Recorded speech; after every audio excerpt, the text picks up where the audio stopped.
My name is Alina Castillo. I'm 35. I found out exactly what 11 years of being the reliable daughter were worth while I was lying in a burn unit with both hands wrapped to the wrist, listening to my mother explain to my father, 3 feet from my bed, why she couldn't keep my 7-year-old overnight. $481,000. That's roughly what I'd put into my family's restaurant over 11 years without ever asking for a single thank you, a single mention, a single dollar of public credit. I didn't even know the real number until a hospital bed forced me to lie still long enough to add it up myself. And that isn't even the part that broke this family open.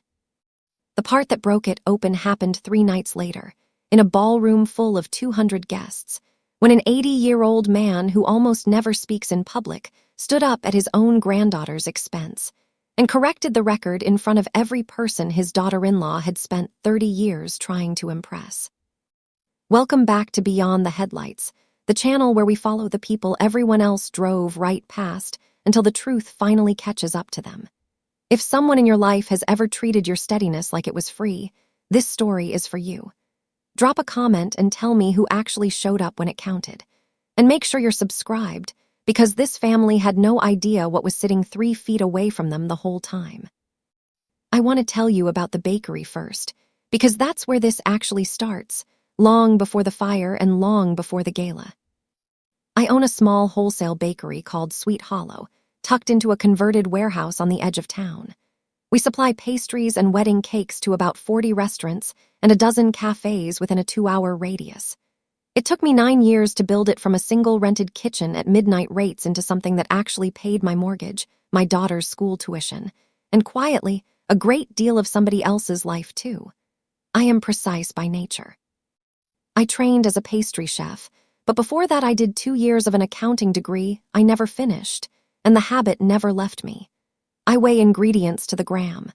I reconcile my books every single Sunday night with a cup of tea and a calculator, because numbers, unlike people, never quietly change their story on you later. My husband, Jonah, works offshore on a supply vessel, 3 weeks on and 2 weeks off, which means for 3 weeks out of every 5 I am the only adult in our house. Our daughter, Sophia, is 7, and she is the kind of kid who narrates her own life out loud, which I love, except when I am trying to fill 400 lobster tail order forms by hand at 11 at night. Jonah and I live below our means in a quiet, unremarkable way nobody comments on. 2 incomes, 1 paid-off car, no debt that wasn't on purpose.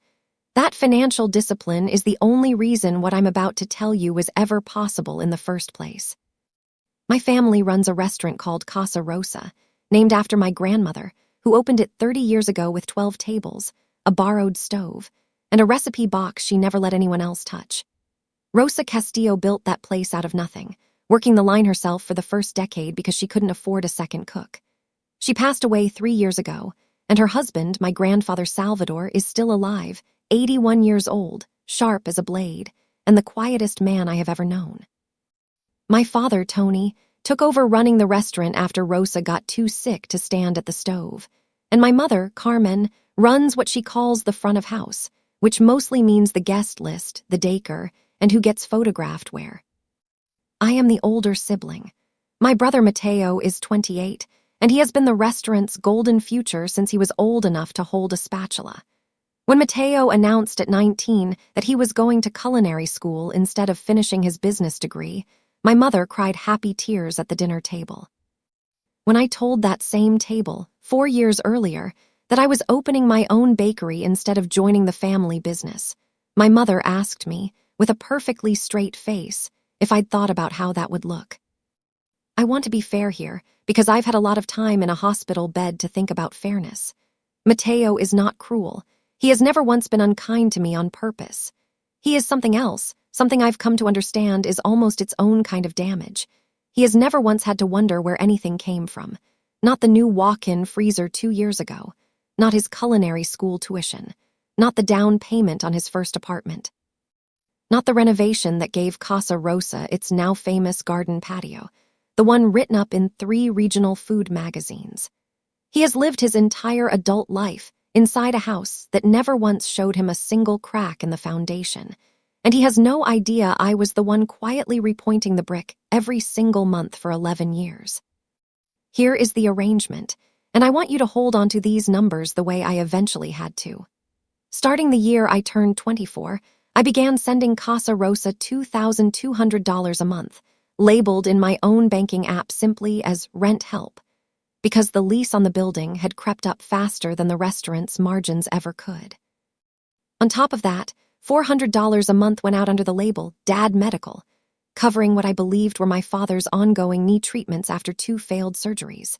And on top of that, $350 a month went toward what was labeled Mateo Loan, covering the culinary school debt he'd taken out and never quite managed to pay down on his own server's salary. $2,950 a month, every month, for 11 years. That's $389,400 in small, automated, never discussed pieces. And that's before you get to the $85,000. 5 years ago, Casa Rosa nearly lost its building. A balloon payment on a refinance my father had taken out years earlier came due at the worst possible time, right as the regional economy dipped and 3 of their biggest catering contracts canceled in the same quarter. My father called me, not to ask for money directly, he would never have done that outright, but to ask, in a voice I'd never heard him use, whether I knew any lawyers who handled this kind of thing. I did some digging. I found out the bank was 30 days from initiating foreclosure on the building Rosa had built with her own hands. I didn't tell my parents what I did next. I hired an attorney, set up a private trust account in a name that wasn't mine, and paid off the balloon payment in full, $85,000, structured so it would look to the bank like a private refinance from an outside investor. My grandmother was still alive then, frail but lucid, and I did it for her. Not for my parents, not for credit, and not for thanks. I assumed, the way you assume things about people you love, that eventually the truth would surface on its own, the way truth usually does. It never did. Instead, I would learn years later, my mother told everyone, including Mateo, that they'd saved the restaurant themselves through what she called family discipline and family savings. She told that story so many times it became true in everybody's mouth, except mine.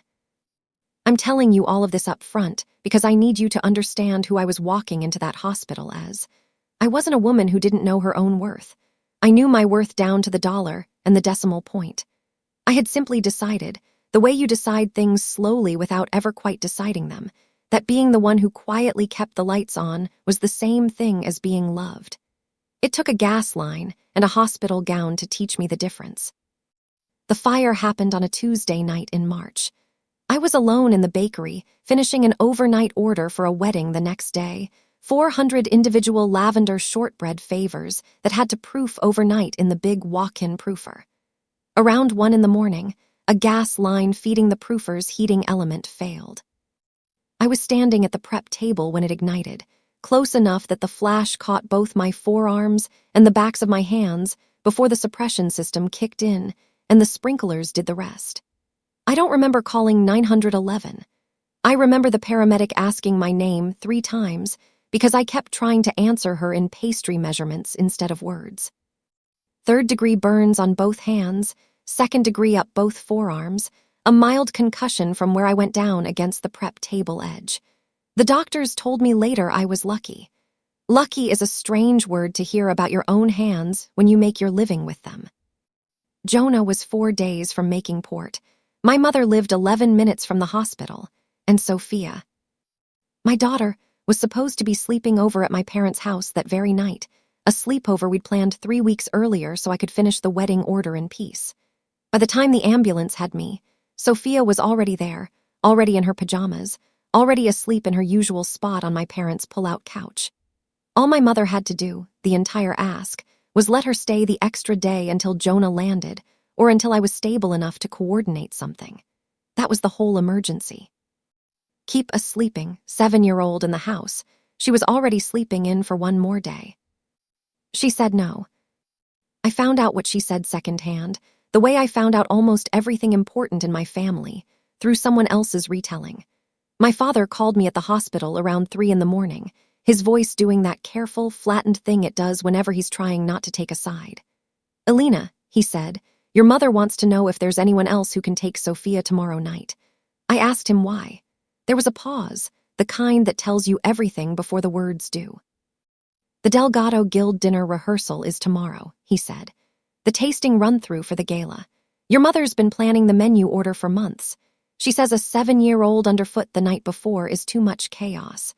I lay there with both hands wrapped in gauze the size of boxing gloves and asked him to repeat that, because some sentences need to be heard twice before you can believe a person actually said them out loud.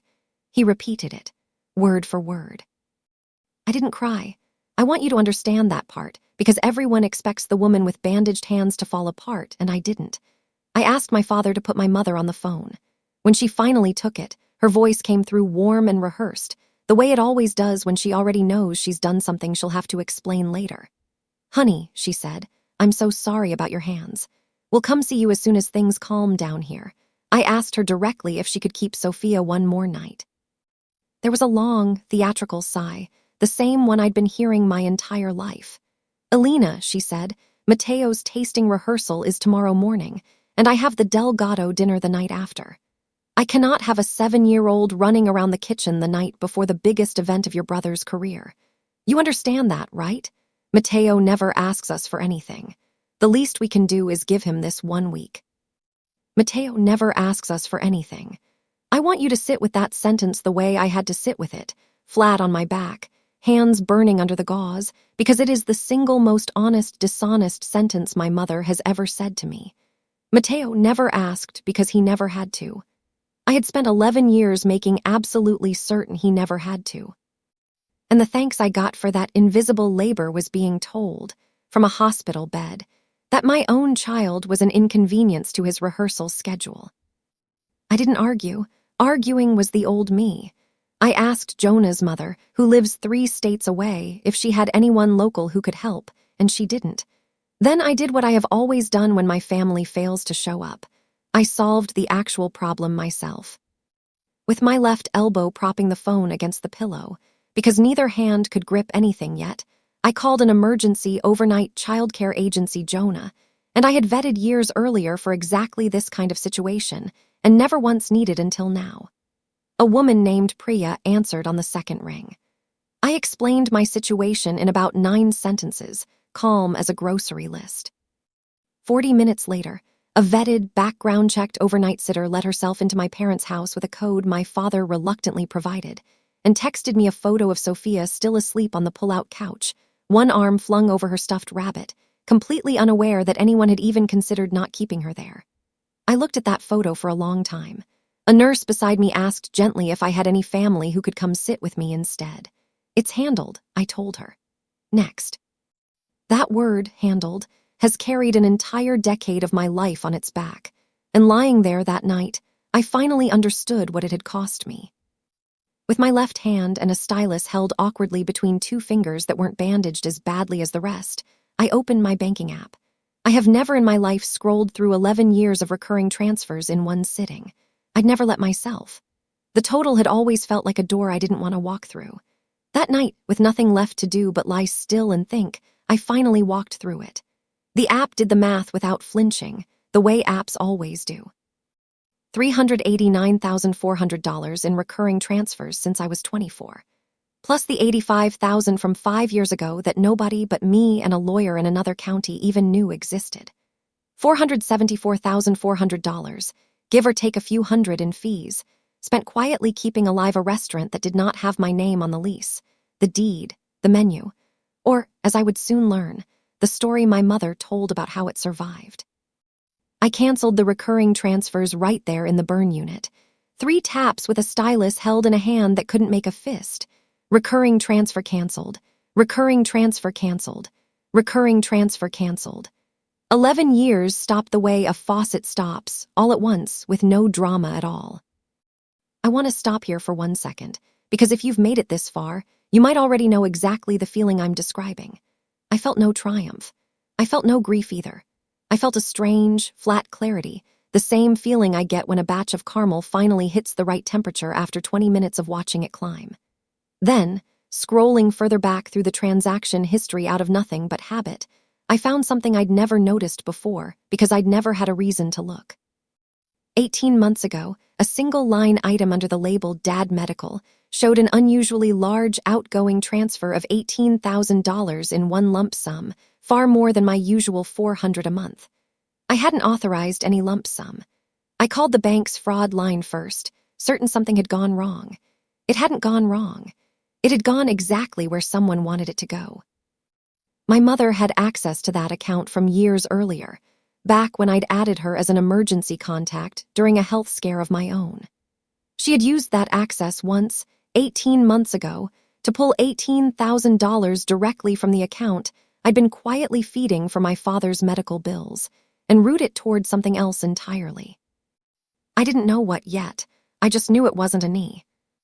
The next morning, while I lay there working out how to even ask the question, my mother posted in the family group chat a long, warm message addressed to my aunts and cousins about how worried sick everyone was about poor Alina's accident, how the family was pulling together, how Casa Rosa had always managed through hard times, on its own family savings and a lot of prayer. I read that line 3 times, on its own family savings. The same restaurant currently running on my 11 years of automated transfers, now permanently switched off, had just been described to a dozen relatives as entirely self-funded. My Aunt Inia Cutes, my father's younger sister and the restaurant's general manager for the last 15 years, replied with a single string of broken heart emojis directed at me. And then, underneath it, in smaller text I almost missed, she typed something else. Lucky the rent's been steady all these years. Hope that keeps up. Nobody else in that chat seemed to notice it. I noticed it. Inia Cutes had been quietly watching the books longer than anyone realized. I didn't reply to the chat. I set the phone down and let the questions stack up instead. What was the $18,000 actually for? Why had Mateo, 2 years ago, suddenly been able to afford the down payment on a downtown apartment on a server-turned-sous chef's salary, an apartment my mother had bragged about at the time as proof that hard work pays off in this family? Why did the timeline of that down payment line up so cleanly with the timeline of a line item labeled Dad Medical? That afternoon, Mateo called me, and the call told me everything about how little had changed in his world while mine had just been gutted to the studs. "Hey," he said, voice bright, "I heard about the accident. That's awful, are you okay?" Before I could answer, he kept going. "Listen, weird timing, I know, but do you know if Mom and Dad are good on cash right now? The Delgado dinner caterer wants the deposit moved up, and Dad seemed kind of stressed about it."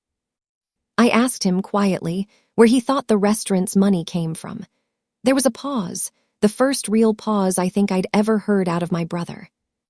"From the business," he said, but it came out with an upward lift at the end, a question pretending to be an answer. "It's a family thing, right?"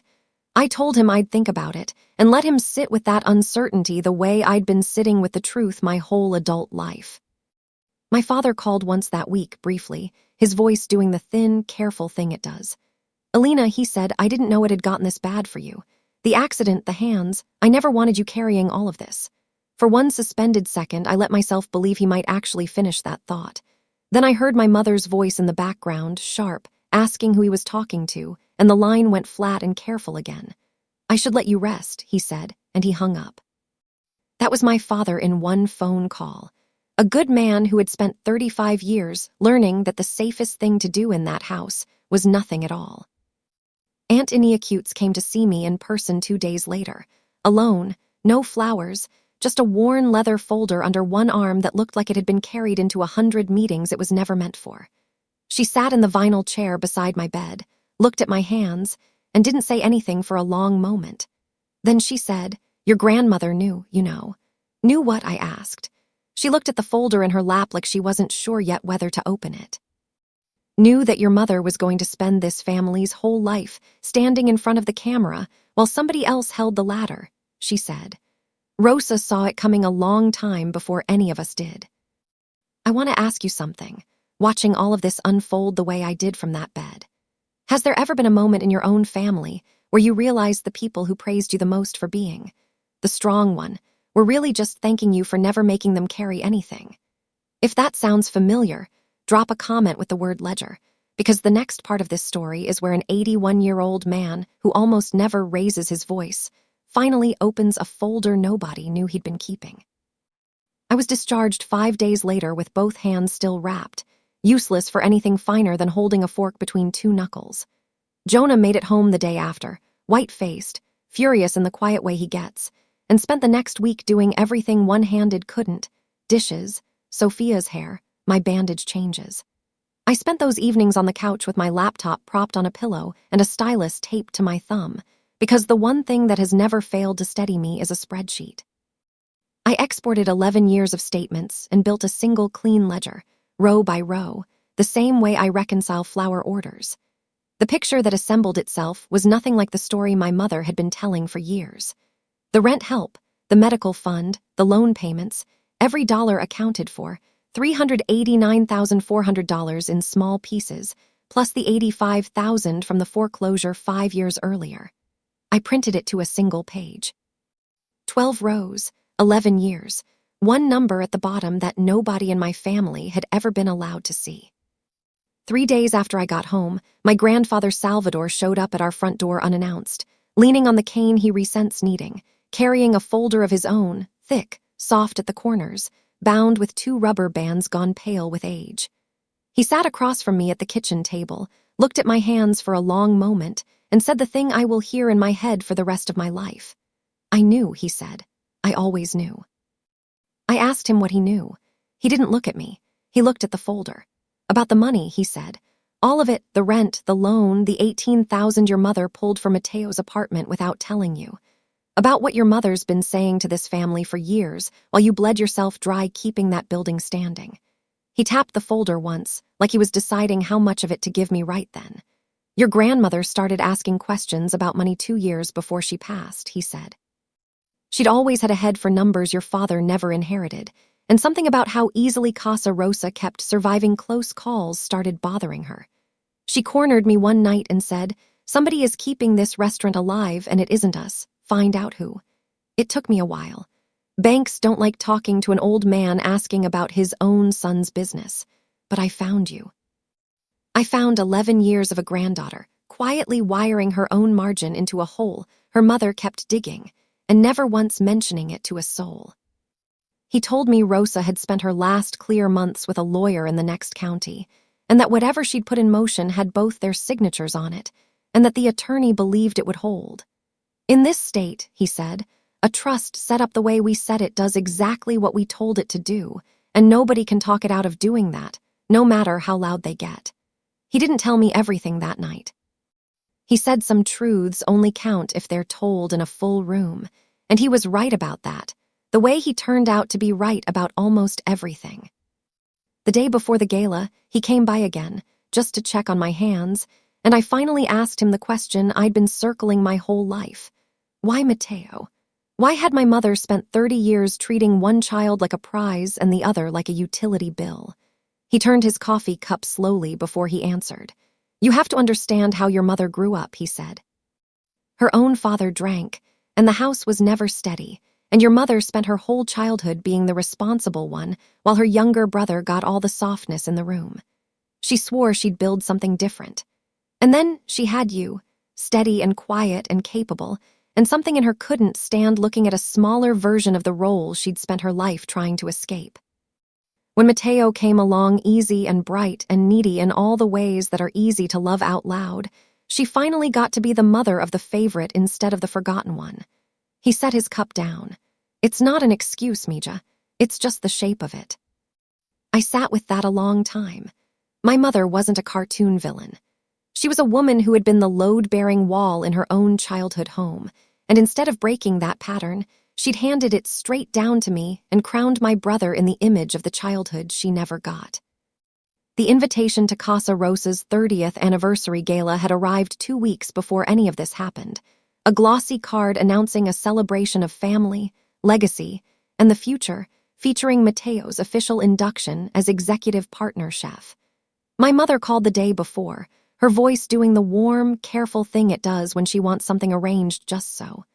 "Listen, honey," she said, "about your hands.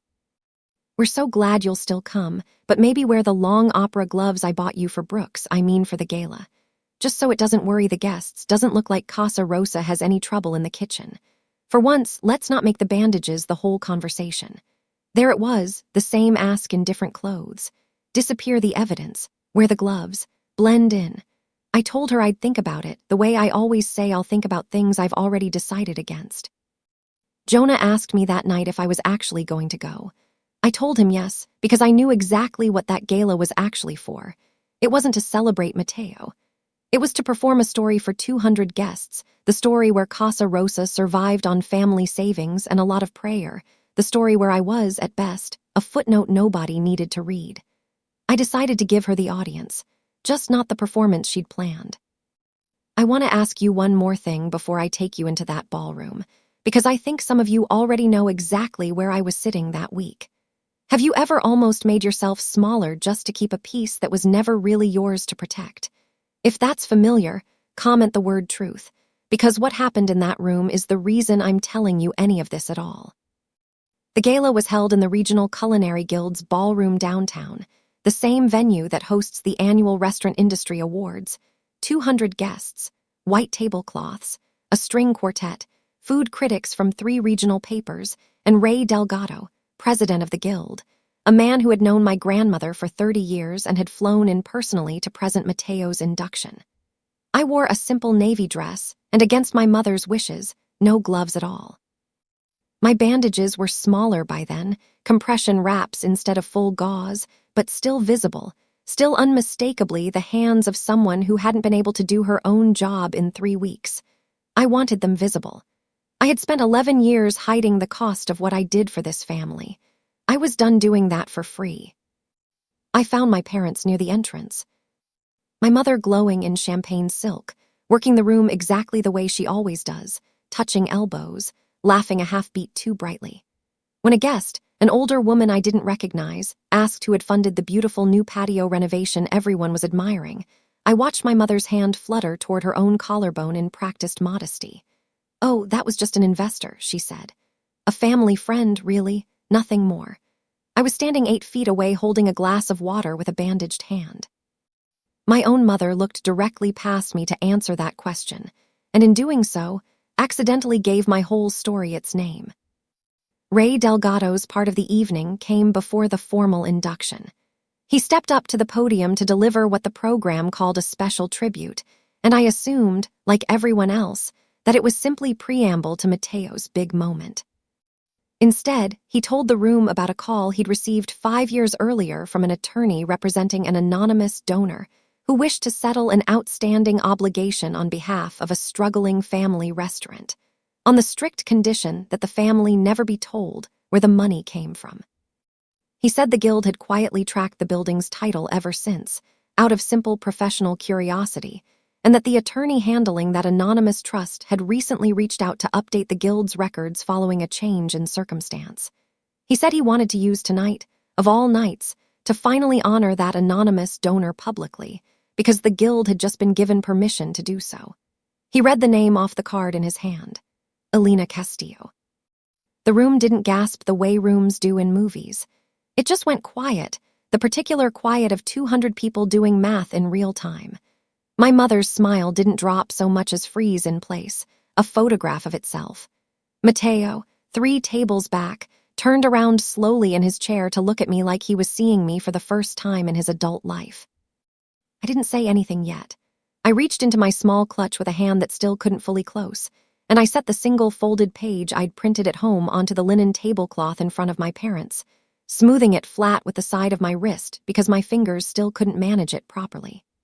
I said, in the same level voice I used to call out a recipe ratio, "Since we're talking about who funds this restaurant, I think everyone deserves the real numbers, not the family savings version." I slid the page toward my mother. 11 years, I said. $2,950 a month, automatic, the whole time. Plus $85,000 the night this building almost went to the bank. $389,400 recurring, $474,400 total. I let that number sit in the room for one full breath. And 18 months ago, $18,000 came out of the account labeled Dad's medical fund in one lump sum that I never authorized. It landed, conveniently, right around the time of a certain downtown apartment down payment. My mother's mouth opened, already reaching for the only tool she has ever needed, the reframe. "Alina," she said, voice pitched for the table behind her, "you're twisting a generous gift into something ugly, after everything your father and I have done for you." That's when my grandfather, sitting quietly at the head table in a suit none of us had seen him wear since Rosa's funeral, set his cane against the table leg and laid his own folder down beside my single page. The brittle rubber bands had to be coaxed off, grooved into the paper from age. He opened it with the unhurried hands of a man who had waited 3 years for exactly this moment, and he spoke for the first time that whole evening, in a voice that filled that ballroom far more completely than my mother's ever had. "I knew," he said to the room, not to Carmen. Rosa knew too before she passed. He drew out a stapled document, a law firm's letterhead on the cover page. "This is your grandmother's trust," he said, looking now at my mother and father both. "2 years before she died, Rosa moved the deed to this building, this restaurant, the land it sits on, into a trust naming Alina as sole trustee and beneficiary. Not you, Carmen. Not Mateo. Alina." He let that land before continuing. "Rosa had her lawyer trace the funding on this place quietly in her last year, because something about how easily this restaurant kept surviving close calls didn't sit right with her sharp old head. She found out exactly who'd been keeping the lights on, and she made sure that whoever was doing the carrying would be the one holding the deed when she was gone, where it couldn't be spent, gambled, or signed away by anyone else ever again. My attorney says the paperwork is clean, and clean paperwork like this almost never gets undone in court, no matter who tries." My mother's face did something I had genuinely never seen it do before. The performance simply fell off it, and underneath was raw, naked panic, because the building she was standing in, the legacy she had spent 30 years narrating to anyone who'd listen, had just been handed, on paper, with 2 signatures, to the daughter she'd left out of every photo for a decade. What happened next is the part people always hope will be an apology, and it almost never is. My mother did not say she was sorry. She cycled through everything else first. She turned to my father. "Tony, are you going to let them do this to me? This is your mess too, the medical fund, all of it." My father, who had spent 35 years choosing the path of least resistance, lifted his head and looked at me, and for one suspended moment I thought, this is it. This is where he finally stands up. "Alina's right," he said, barely above a whisper. "Carmen, the apartment money, you know it was wrong." My mother's head snapped toward him with a look I recognized as 40 years old, and he stopped talking, looked back down at his hands, and that was my father's last word on the subject that night. I felt something in me let him go, gently, for good. Mateo found me near the windows afterward, away from the murmuring crowd, his face doing the thing you do when you're seeing someone for the first time despite having known them your whole life. "I didn't know," he said, voice cracking.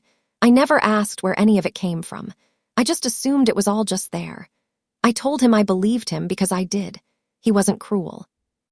He was simply a person who had never once been required to imagine the well had a bottom, because nobody had ever let him see who was standing at the bottom of it, holding the bucket steady the whole time." My mother tried one more time near the coat check, her voice gone soft and pleading, the performance rebuilt just enough to try. "Alina," she said, "we can fix this quietly. We're family. Let's not let this ruin everything we've built." I want you to notice that word, ruin, the same word she's used my whole life to describe consequences she finally has to feel. "I'm not ruining anything," I told her. "I'm just not paying for the version of this family where I don't exist anymore." We didn't slam any doors on the way out. Jonah carried the folder Salvador had left with us, and my grandfather walked beside me on his cane, and the 3 of us left that ballroom together while 200 guests who'd come to celebrate a son finally understood exactly which child had been holding the whole thing up the entire time. Here's how it settled, because I know you want to know. The trust held without a single legal challenge ever filed. My grandfather's lawyer had been right about the paperwork. My parents still live in the apartment above the restaurant, and I haven't put them out, because I'm not in the business of putting an old man with bad knees on the street, whatever his silence has cost me over the years. But Casa Rosa no longer runs on my margin. My aunt Iniacutes now manages the books openly, with full visibility to the trust, and for the first time in the restaurant's history, every dollar that comes in and out is something everyone can actually see. Mateo asked me, 2 weeks after the gala, if he could take me to coffee. And for the first hour, he just asked questions, real ones, about how a business actually survives, what a margin even is, what 11 years of automated rent help had actually been propping up underneath him the whole time he thought he was simply talented.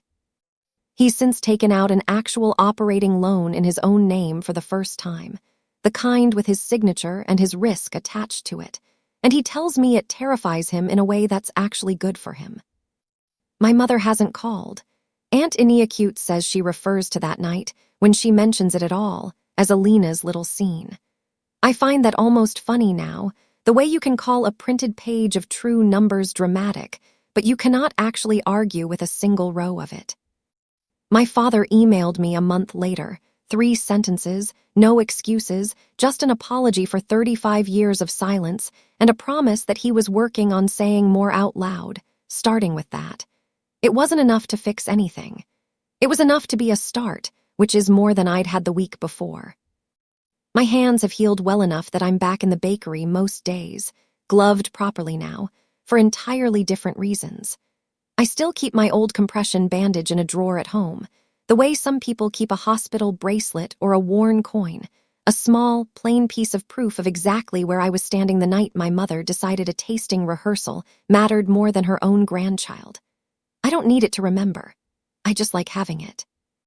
If there's one thing 11 years, a folder, and 4 canceled transfers taught me, it's this. The people who praise you for being the strong one are usually just nomming the person they've quietly decided they'll never have to carry. And the day you stop being their bank, their babysitter, or their alibi is the day you finally get to be something better, which for me turned out to be simply a mother to my own daughter instead of a quiet, unpaid investor in everyone who refused to grow up. That's my story. 11 years, a folder, and the truth my whole family had been baking around for a decade. If this reminded you to check one statement tonight, or to ask yourself who'd actually show up if you called from a hospital bed, take that as your sign. If you know someone who's always been cast as the strong one in their family, share this with them. Drop a comment, hit subscribe, and I'll see you in the next one.